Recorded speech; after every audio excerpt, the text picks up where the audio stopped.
In today's episode, we look at a murder in which a small-time dealer is targeted for his cash and stash by three violent individuals, one being just released early from a 14-year sentence. The brutal attack would shock a community.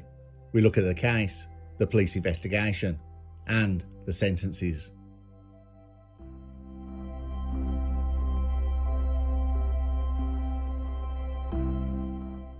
We go back to October 2022 to Handsworth Wood in Birmingham. Living in the area was father of two 29-year-old Jamie Bambo, a low-level dealer. Jamie Bambo was incredibly friendly and likeable. He was the go-to guy and trustworthy guy to get product from. His main dealing spot was outside a pub in Great Bar. Jamie Bambo was a lone dealer. He was mates with Calvin McLoud, and they were regularly seen at pubs together. They were mates, but there was a violent side to Calvin McLoud that was about to show.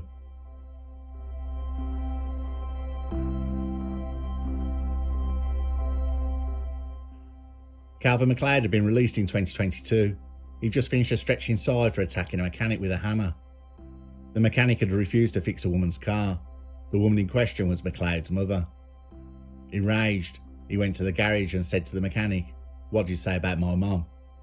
He pulled a hammer from his coat sleeve and then hit the mechanic in the head, fracturing his skull. He continued raining hammer blows on him as he lay unconscious on the garage floor in Winton Green. Calvin McLoud then went on the run. The car was traced back to McLeod's mother, and he was caught in London a month later with product and a blade down his drawers. He of course denied the attack, but then was picked out of an ID parade. Phone GPS also put him at the crime scene. It turned out he'd been inside before for robbery and carrying an offensive weapon. He was 6'2" tall, and at one point he had earned the official title of Sandwell's strongest man. The prosecution for the hammer attack pointed this out in court because he towered over his victim when he attacked the mechanic.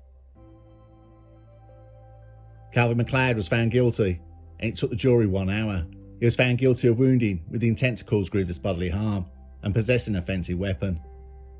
He was sentenced to 14 years in 2014. The judge said it was a mercy his victim wasn't killed, and that the powerful evidence resulted in a swift conviction from the jury. The judge also added, "My best wishes go to the innocent victim in this case, who was attacked over a petty, meaningless squabble, and we wish him well in his recovery." Police released a statement that said the victim was attacked in his place of work, a place he had every right to feel safe. Given the physical advantage of Calvin McLoud, the use of the hammer, particularly, was unnecessary and cowardly.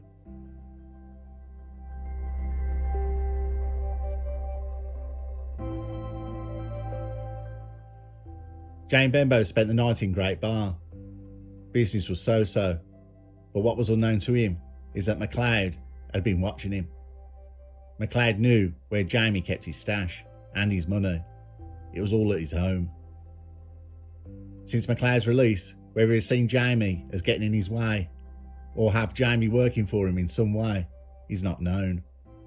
Whatever the reason, Jamie had become a rival supplier in McLoud's mind.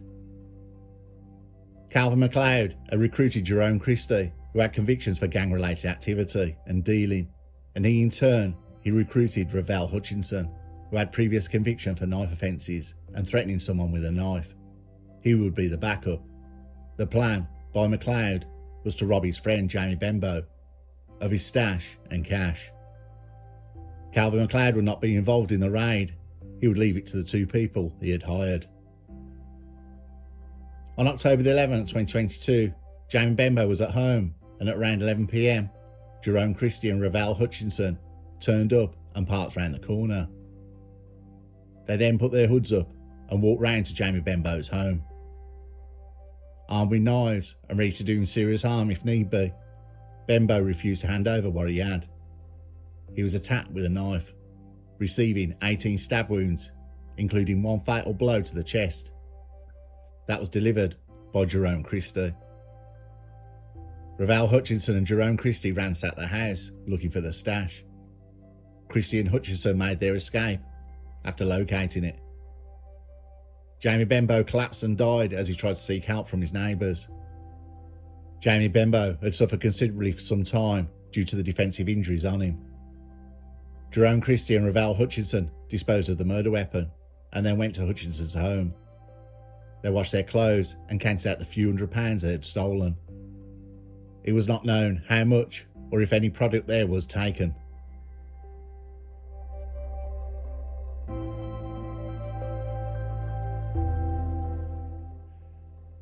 It was a crime that shocked Birmingham, a man being murdered in his own home.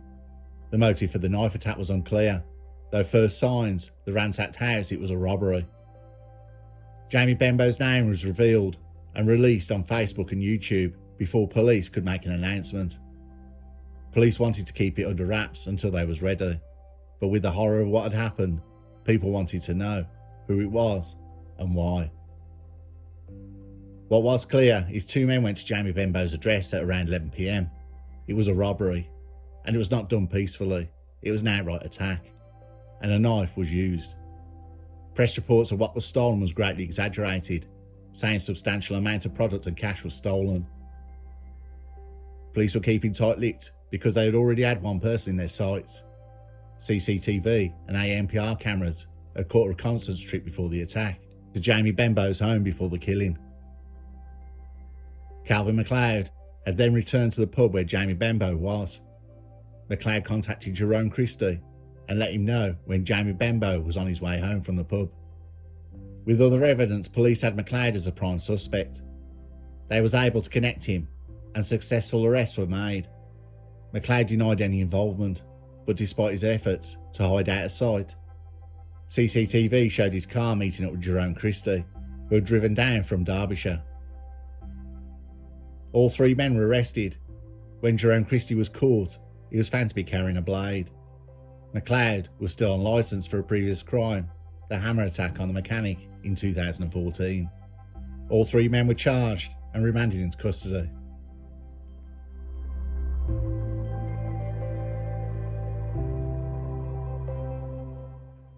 On 26 June 2023 at Birmingham Crown Court, the prosecution revealed the robbers' plan was to use really serious harm if necessary, and when Jamie Bambo refused to hand over his product and money, he was attacked with knives. Jerome Christie delivered the fatal blow. Jamie Bambo received 18 sharp wound injuries, including one fatal blow to the chest. Jamie Bambo collapsed and died.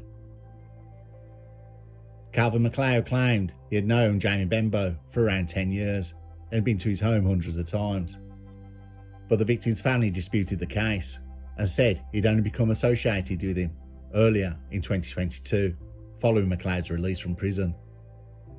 Jamie Bambo's sister said, "You don't need to say Jamie's name again. You were not his friend." The court heard how Jamie Bambo tried to defend himself and also received cuts to other parts of his body, in particular his hands. Calvin McLoud was not there and he was some distance away, and deliberately so. It was not clear why Calvin McLoud turned on Jamie Bambo. Judge Francis Laird, King's Counsel, said you knew each other well and appeared to be good friends. Despite that apparent friendship, you, Calvin McLoud, organised a robbery of Jamie Bambo in his own home, and you recruited Jerome Christie to carry it out.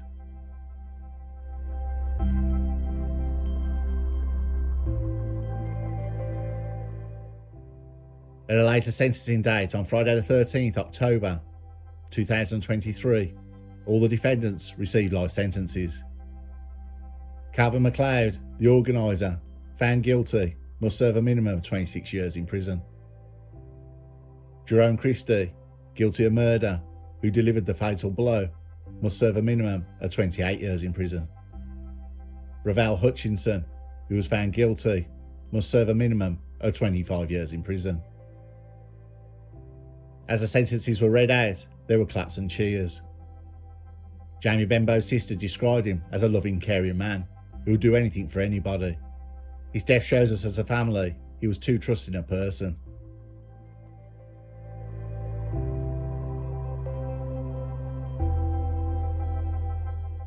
Jamie Bambo worked for himself as a loan dealer. He had a spot he never moved from for years, and he got on with everyone, and was trusted and well liked. Then you have Calvin McLoud. who all the time was plotting to rob Jamie Bambo. But why?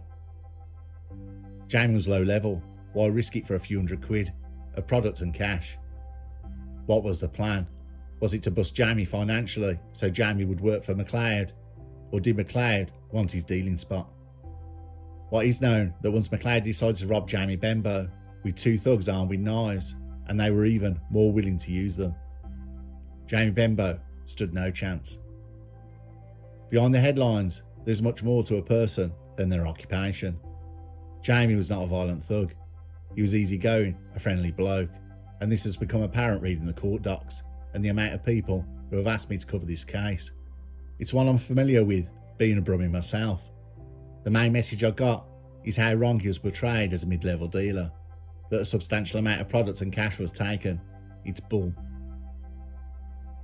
The other is the shock at his death. This is somebody who didn't hurt anyone. He was not gang affiliated. He was a small-time dealer. Another message I received was if anything was going to happen to anyone, Jamie Bambo would be the last person you'd think of. Everyone loved him. Could you please look at the case? Because he was a good mate. I promised I'd check it out, and after going through the court documents of the trial, the reports are different to the press. There was not a large amount of cash or product taken. Police have stated that the cash taken, and this was used in court, was a few £100s. So how much is a few? To be used in court documents, this would mean between £300 and £400. The product's amount is unknown, but this is thought to have been very little, due to how Jamie Bambo operated. The murder was not a dispute. It was not a turf incursion. Jamie Bambo had no idea that anyone wanted to cause him harm. That would all change when a violent offender, Calvin McLoud, was released on licence.